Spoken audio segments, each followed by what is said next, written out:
For most of us, our smartphone is the #1 device we are using throughout the day, be it for the sole purpose of communicating with each other or sprinkling some entertainment in there as well.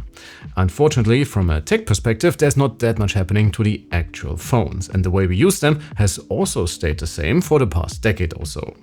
Sure, we get better displays, slightly different form factors, faster SoCs, and there's also a lot happening in the camera department, but again, your overall user experience does not change a lot, for better or for worse. Foldables, on the other hand, change that dramatically, and for me personally, it's a breath of fresh air, since they just give you more to do. And they also feel very different and new, which is always nice, especially if you're a tech aficionado.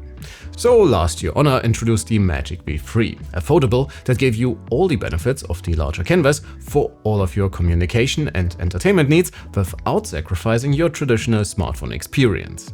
And now we got the V5, and it's a bit of a tricky situation since this is a great phone and maybe an even greater foldable, but it also, once again, does not feel a lot different to the V3. So the question is, have we already reached peak foldable, and will they suffer the same fate as their non-foldable counterparts with iterative updates year after year? Well, let's get into it.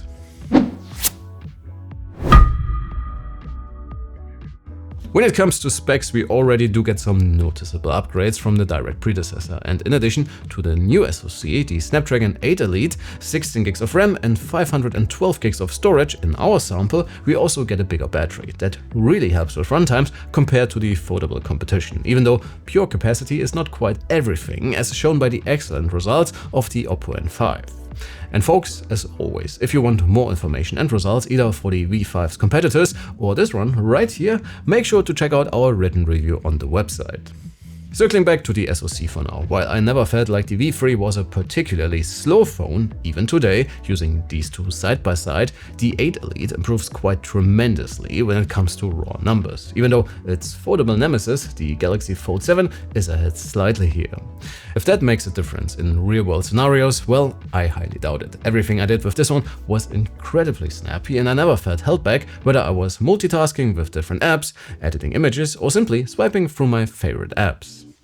On the display side of things, Honor also did their homework, even though the overall experience is again quite similar to what the V3 offered, with almost identical results. The unfolded inner display gets a solid brightness upgrade though, and even sits slightly above the competition when displaying a full white image, and sums on pretty much everyone in HDR peak brightness, while the Fold7, for example, has the edge in APL-18 measurements. Both panels are of course of the LTPO variety, so they can reduce their refresh rate to preserve energy, while both go up to 120 Hz for smooth visuals. Add to that a very high PWM frequency and you should hardly find anything to complain about, no matter if you are doom scrolling, watching movies or shows, or edit your content directly on this one. What made the V3 special for me last year was the fact that it was the first foldable which barely asked you to make compromises to your standard smartphone experience because of its foldable nature, in two of the main areas that would directly impact your general user experience, which for me would be the form factor and the cameras. And since I shoot a lot of stuff with my phone, how about we start with the triple camera system, consisting of a 50 megapixel ultra wide angle, the main shooter with the same resolution, and a 64 megapixel tele lens. And similarly to its predecessor, the V5 could easily be a daily driver for me, both when it comes to the flexibility of its imaging system, but also when it comes to the overall quality. Will it be the best smartphone camera you have ever used before? Well, not really, but considering how much space Honor had to work with here, it's still very impressive what you can get out of this one, and all three lenses worked quite well for me. And speaking of space, how about we circle back to the exterior for a bit, since the V5 made headlines because it was supposed to be the thinnest foldable out there, which it isn't apparently, even though the difference to the Fold7 is again hard to quantify without doing really exact measurements, and considering I couldn't tell the V3 and the V5 apart just by holding them, well, I would say focusing too much on thinness isn't really worth it here overall.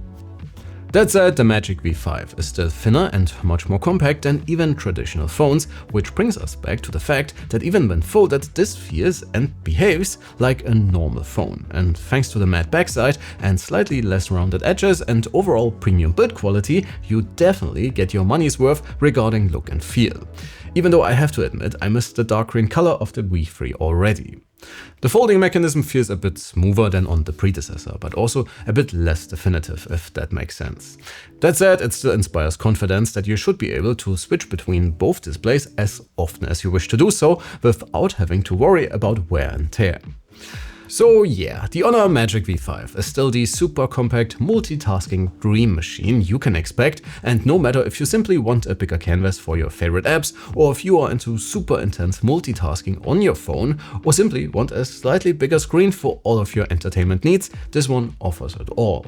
The novelty of having two screens in one phone is backed up by a high quality chassis, impressive performance results and battery life, and while the massive camera system is making the V5 slightly top heavy, the overall quality of the images you can produce with the Honor makes more than up for it if you ask me.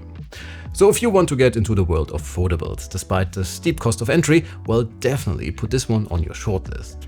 And with that, it's already about time to wrap it up for today. And again, if you are after additional benchmark results, more display measurements, or if you want to compare the V5 directly to its competition, well, you can do all of that in our written review on the website. I'll leave the link in the description below. Thanks a ton for watching, folks. Do not forget to leave a like and sub on your way out. My name is Alex, you have been simply amazing, and I can't wait to see you all in the next one. Take care.